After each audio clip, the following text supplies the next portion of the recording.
All right. Hello and welcome. My name is Alex Kupfer, and I'm a visiting assistant professor in the film department as well as the media studies program at Vassar College in Poughkeepsie, New York. Today, I'm going to be talking about the industrial lore of college football films in the 1930s and 40s. Let me get my PowerPoint up so we can get started.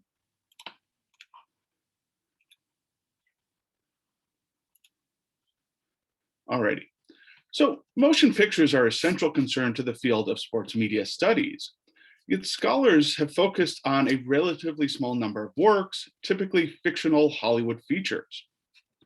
This talk today is part of a larger book project which explores how useful cinema, or works that are crafted into a tool that does something beyond entertainment, was central to fashioning football as a quote-unquote front porch of the university or higher education's initial and most visible means of grabbing public interest.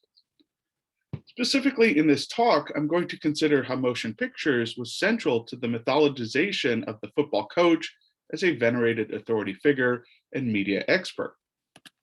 I'm going to focus on Cornell University's Carl Snavely, pictured here, as my case study in order to consider how the framing of particular kinds of football movies as quote-unquote useful was closely linked to institutionalized discourses that enabled some coaches to fashion public personas as media experts whose success was closely tied to their reliance specifically on useful cinema, especially game films.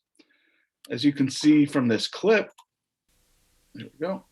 As you can see here, useful films are 16mm movies of games and practices where only a few seconds of each play was included, and these were typically shot from the press box so you can see all 22 players on the field. By the 1930s, a growing number of these game films were produced with both a professional and public audience in mind in order to be productive for varied institutional goals. And game films are certainly still a prominent component of coaching at all levels of the sport, though thanks to the shift to digital technologies for production and distribution, coaches are now able to widely circulate footage and widely exchange footage, as well as get it from a wide range of locations, ranging from things like drones and helmet cameras. So the institutionalized discourses around useful cinema function as a form of what media industry scholar Timothy Havens calls industry lore, or the perceptions among industry insiders about what kinds of media get produced and the audiences that it will attract. In the case of useful football films, industry lore did not necessarily directly influence what kinds of useful sports media were produced, since this was often determined at the individual level by university administrators and coaches. Rather, industry lore helps determine when and where these texts were exhibited, especially outside of coaches' offices, and shapes how they align with larger institutional goals for colleges and universities. So as Havens notes, industry lore scavenges for profitable, reproducible products and trends to exploit, often across different media. From the late 1920s through the 40s, coaches often package their association with useful media into other types of media, such as syndicated newspaper columns with Knute Rockne of Notre Dame, books like USC's Howard Jones, who wrote Football for the Fan, or instructional film series like Chick Meehan of NYU and Howard Jones again, who adapted Football for the Fan into a film series. More recently, coaches like John Gruden have transformed this association into TV commentating jobs before temporarily jumping back to the NFL. Alabama's Nick Saban has similarly starred in numerous television series across different broadcast and streaming platforms where he does things like break down game films and game tapes. Despite longstanding concerns about the impact of football on higher education, proponents have justified the sport's outsized institutional support by claiming that it improves student behavior, it boosts admission, builds community, and engages alumni. But it is the potential financial benefits that historically have underlied the rationale for the institutional support of college football. Industry lore provides the conduit through which the economic and cultural demands of higher education get transcoded into concrete representational practices. In the case of football movies, we see how certain texts are coded as educational in order to justify the sport's impact on students and the university's educational mission. This presentation argues that the utility of football films was framed by industry lore that imagined connections between useful cinema, coaches, and audiences. So Aaron Hill looks at industrial mythology that over time is codified and dispersed as fact through creative products and by and to its members.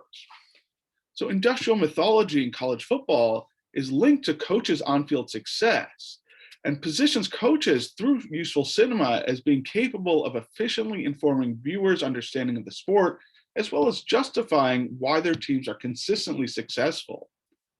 This mythology, in other words, supported the otherwise chaotic system of sports film production and circulation, helping to contain and rationalize the powerful ambivalence surrounding these coaches by not only framing football as an educational pursuit, but also something, again, aligned with the university's broader institutional priorities. All right, so let me move to my case study. So during the interwar era, game films were often discussed in the press in a romanticized light that highlighted their utility to coaches and their connection to the university. In one notable example, in a 1940 article examining the increasing importance of game film study to the sport, the Saturday Evening Post made the striking claim that, quote, "Today the football gods are on the side with the best film library," end quote. Here, directly linking film study and athletic success, the Post article detailed how numerous coaches in the Big Ten and Ivy League conferences improved their team's performance by building these sizable libraries of football game films.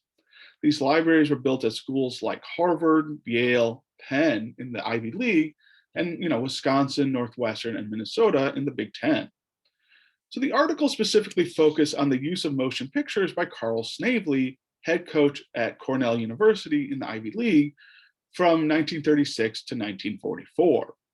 So Snavely was hailed in this article and elsewhere in the press as the exemplar of how the routinized close study of game films played this really outsized role in determining the difference between victory and defeat on the field. Snavely was even named by the Post as, quote, "the game's #1 movie fan and the man for whom the films have done the most," end quote. So industry lore emphasizes the elements that are useful for institutional goals, and here establishing a direct link between universities' financial support for these sizable film libraries and success on the gridiron. The Saturday Evening Post was the most widely circulated magazine in the US during this period, so it is not surprising that the institutional lore around Snavely as the man for whom films had done the most caught the attention of more specialized motion picture trades like Business Screen and Film News. So these film trades focus on the distribution and exhibition of game films both on and off campus, as well as the blurring of professional and public uses of game films. So Film News, for instance, explained that after Snavely had finished studying The Prince, they continued to circulate via alumni clubs to the wider university community. So the movie viewing habits of much of Cornell University was directly shaped by Snavely's arrival, as well as the industry lore that subsequently developed around his use of media. So the framing of Snavely reinforced the development of this industrial lore that discursively framed the connection between successful coaches and game films, both privately, as they were used in coaches' offices, and in more public context. Industry lore also foregrounds the way that football coaches served as cultural mediators who could shape the institutional politics of college football's place within higher ed, here specifically by bolstering functions like alumni fundraising and recruitment, specifically of prospective football players at the school.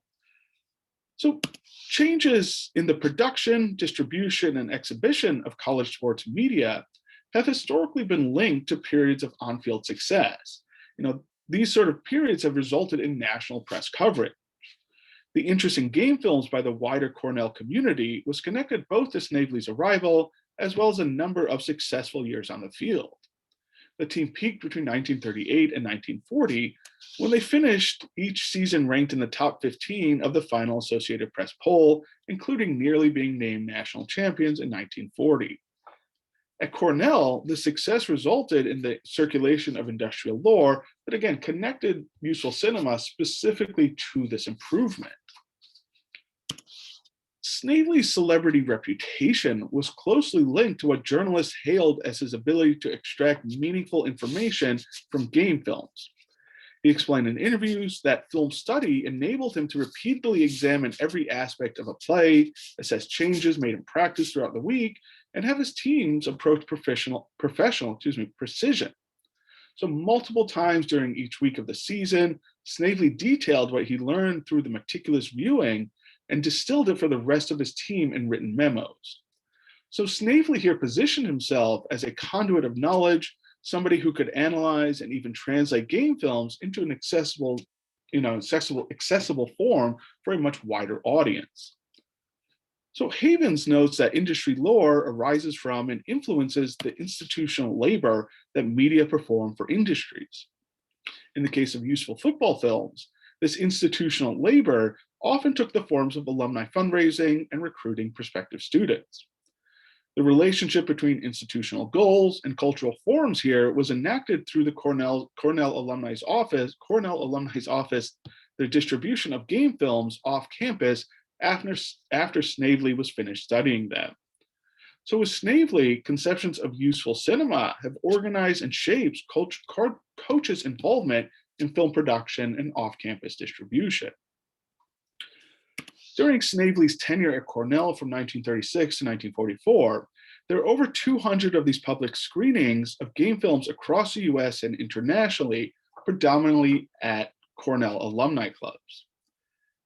These screenings were treated as special events within the Cornell community, as either Snavely or one of his assistants typically accompanied the screenings.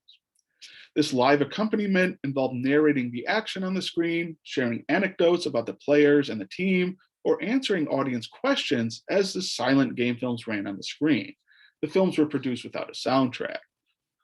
These events illustrate how industry lore shapes the alignment of a form like game film with institutional goals here at Cornell, as well as how and where these texts were watched in off-campus venues. As we see here, they could circulate very widely. So to wrap up, events like these served as a conduit through which the economic and institutional demands of higher education, here alumni fundraising and recruitment, were transformed into concrete practices. The usefulness of certain cinematic forms was inherently connected to industry lore that emerged during this period, which discursively framed the reception of useful football films, delineated its appropriate uses, and worked to transform viewers' relationships with coaches like Snavely. So this presentation hopefully will contribute to our understanding of sports history by providing a more nuanced conception of the history of useful football films, and also to how the form directly influenced public perception of the coaching profession. So if we pay greater attention to useful cinema's role as an essential structuring element in the popular conceptions of the coaching profession throughout much of the 20th century, we can better identify its continuing resonances today. In particular, we can see how industry lore has historically influenced and continues to shape the increasingly varied institutional labors that sports media performs for coaches, universities, and even players now in the NIL era. Thank you, and I'm looking forward to discussing this further with you when we have the live discussion period. Thank you.